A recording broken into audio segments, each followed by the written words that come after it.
बाकी कवले जकरे जोई है हमार पिया जी। ए अम्मा जी बात बुझली ना, देवरू से भले डहलावाइले हब पिया जी, लेकिन कवले दिया कहरे जोई है हमार पिया जी। घटता पोजीशन अब टीवीशन लगाई जी। ए अम्मा जी पढ़तानी तो पढ़ाई जी। ए अम्मा जी हमरा रजऊ के पढ़ाई जी। ए अम्मा जी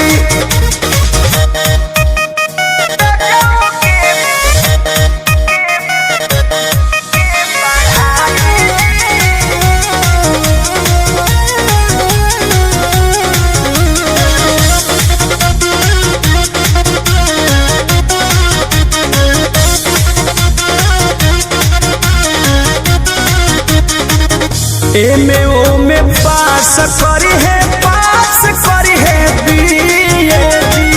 डॉक्टर कहल कटर चाहे बन जई है सीए जी।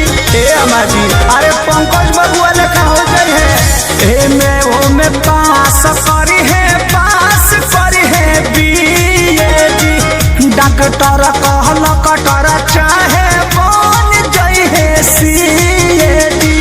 कृष्णा दे करती परमो मोनू के सिखाई जी। ए अम्मा जी ए जी कृष्णा दे करती शंकर याद के सिखाई जी। ए अम्मा जी पढ़तानी तो पढ़ाई जी।